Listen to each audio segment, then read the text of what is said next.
शेतमजुरांची वाहतूक करणाऱ्या रिक्षाला चारचाकीने धडक दिल्याने 2 गंभीरसह 20 जण जखमी झाल्याची घटना 12 जुलै रोजी सकाळी अमळगाव जळद रस्त्यावरती घडली आहे.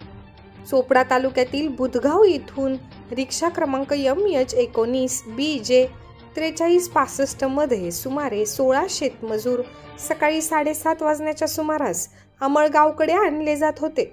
त्यावेळी अमळगावकडून जळदकडे जाणाऱ्या चारचाकी क्रमांक MH19 CZ 2522 वरील चालक पवन तुकाराम बाविस्कर याने अविचाराने हयगय न करता जोरात धडक दिल्याने रिक्षातील काही प्रवासी रस्त्यावरती फेकले गेले, काही रिक्षात अडकले. घटनेचे वृत्त कळताच पोलीस निरीक्षक दत्तात्रय निकम, पोलीस उपनिरीक्षक भगवान शिरसाट, हेड कॉन्स्टेबल संदेश पाटील, राहुल पाटील, योगेश बाकुल घटनास्थळी पोहोचून पंचनामा केला आणि जखमींना उपचारासाठी रवाना केले. या अपघातात रिक्षात बसलेले विकास भिला कोळी, सचिन कैलास शिरसाट, उमेश कैलास शिरसाट, रघुनाथ साहेबराव शिरसाट, वैशाली रवींद्र कोळी, नंदा विकास कोळी, मुक्ताई लीलाधर भोई, संगीता बळीराम कोळी, कल्पना रघुनाथ कोळी, रिक्षाचालक योगेश भिका कोळी हे सर्व राहणार बुधगाव यांना श्री ॲक्सिडेंट हॉस्पिटल अमळनेर येथे दाखल करण्यात आले. तर प्रतिभा कैलास कोळी व कैलास नवल कोळी यांना धुळे येथे रवाना करण्यात आले. तर सुवर्णा विलास कोळी व प्रांजल विलास कोळी यांना मोरया हॉस्पिटल अमळनेर येथे दाखल करण्यात आले.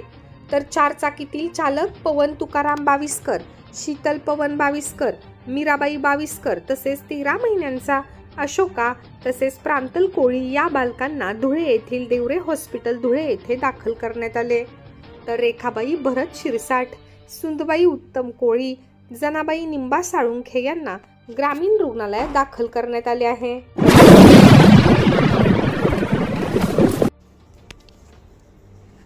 एका खाजगी संस्थेने केलेल्या सर्व्हेनुसार अमळनेर शहरातील घरपट्टी व दुकान भाडेकरात नगर परिषदेने मोठ्या प्रमाणात वाढ केल्याने या संदर्भात नागरिकांत नाराजीचा सूर आहे. या संदर्भात विविध संघटना, लोकप्रतिनिधी आणि नागरिकांची मते जाणून घेण्यासाठी आणि पुढील दिशा ठरविण्यासाठी सहविचार सभेचे आयोजन रविवारी 13 जुलै रोजी करण्यात आले आहे. सदर सभा सकाळी 10:30 वाजता श्री छत्रपती शिवाजी महाराज उद्यान न्यू प्लॉट अमळनेर येथे होणार आहे. अमळनेर नगर परिषदेने गेल्या वर्षी शहर हद्दीतील घरपट्टी करात बदल करण्यासाठी बाहेर गावातील एका खाजगी संस्थेला मोठा मोबदला देऊन घरांची मोजणी करण्याचे काम दिले आहे. सदर संस्थेने मोजणी करून अहवाल पालिकेला सुपूर्द केल्यानंतर पालिकेने घरपट्टी करात मोठ्या प्रमाणात वाढ करून त्या संदर्भातील बिले नागरिकांना देणे सुरू केले आहे.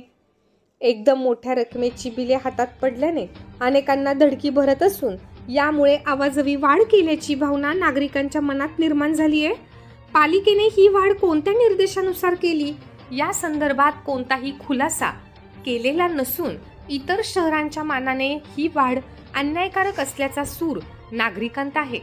तसेच सदर सर्व्हे पालिका कर्मचाऱ्यांकडून न करता मोबदला देऊन खाजगी संस्थेकडून केल्याने याबाबतही नागरिकांत आश्चर्य व्यक्त होत आहे. तसेच गेल्या काही वर्षांपासून पालिकेत कोणीही लोकप्रतिनिधी किंवा काउन्सिल अस्तित्वात नसल्याने प्रशासकांनी एकतर्फी निर्णय घेऊन ही वाढ केल्याची ओरड व्यापारी बांधव करीत आहेत. या संदर्भात शहरात जनप्रक्षोभ होऊ नये यासाठी पालिकेने ज्या नागरिकांना घरपट्टी वाढून आली आहे अशा सर्वांनी हरकतीचे अर्ज नगरपालिकेतून घेऊन हरकती नोंदवाव्यात, तरच वाढीव घरपट्टी काही प्रमाणात कमी होईल आणि जो हरकती घेणार नाही त्याची घरपट्टी कमी होणार नाही अशी भूमिका घेतल्याचे बोलले जात आहे. या संदर्भात सर्व संघटना, राजकीय पक्ष, त्यांचे प्रतिनिधी आणि कार्यकर्ते यांना त्यांची स्पष्ट भूमिका मांडता यावी यासाठी सर्वांना एकाच व्यासपीठावरती आणले जात असून यासाठी अमळनेर शहर व पत्रकार संघाने पुढाकार घेतला आहे. या सहविचार सभेत पुढील दिशा ठरविण्यात येणार असून त्यानंतर स्थानिक लोकप्रतिनिधी, आमदार, खासदार यांची भेट घेऊन निवेदन स्वरूपात जनतेच्या भावना त्यांच्यापर्यंत पोहोचविल्या जाणार आहेत. तर या महत्त्वपूर्ण सभेस शहरातील सर्व राजकीय पक्षाचे पदाधिकारी, विविध सामाजिक संस्था आणि व्यापारी संघटनांचे प्रतिनिधी बांधकाम व्यावसायिक, व्यापारी बांधव, पत्रकार बांधव आणि सर्वपक्षीय नागरिकांनी अवश्य उपस्थिती द्यावी असे आवाहन अमळनेर शहर व तालुका पत्रकार संघाने केले आहे।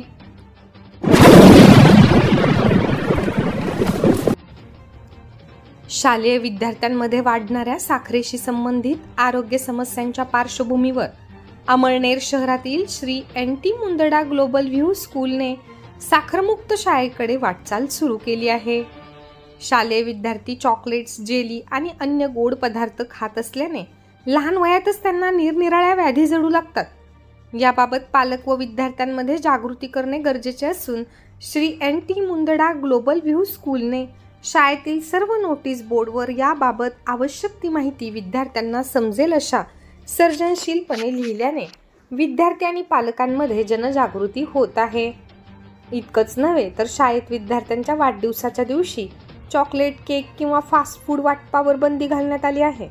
त्याऐवजी विद्यार्थ्यांना शालेय ग्रंथालयासाठी पुस्तके, बागेसाठी रोपे किंवा घरी बनवलेले आरोग्यदायी अन्न वाटपास प्रोत्साहित केले जात आहे। शाळेच्या स्तुत्य उपक्रमाचे सर्वत्र अभिनंदन होत आहे।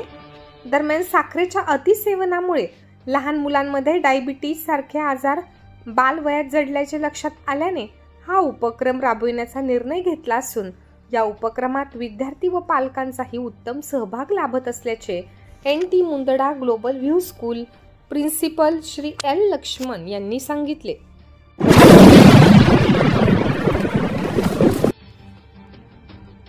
अमळनेर तालुक्यातील रणाईचे विकास सोसायटीच्या चेअरमनपदी अरविंद यशवंत पाटील यांची तर व्हाईस चेअरमनपदी हिरालाल वंजारी यांची एकमताने निवड करण्यात आली।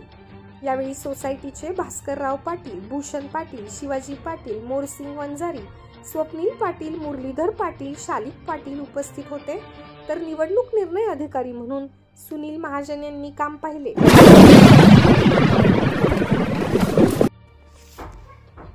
अमळनेर तालुक्यातील डांगर येथील एक 33 वर्षीय महिला पती शेतात गेला असताना घरातून निघून गेल्याची घटना 6 जुलै रोजी घडली। महिलेच्या पतीने पोलिसात खबर दिल्यावरून हरविल्याची नोंद करण्यात आली असून तपास हेड कॉन्स्टेबल कैलास शिंदे करीत आहेत।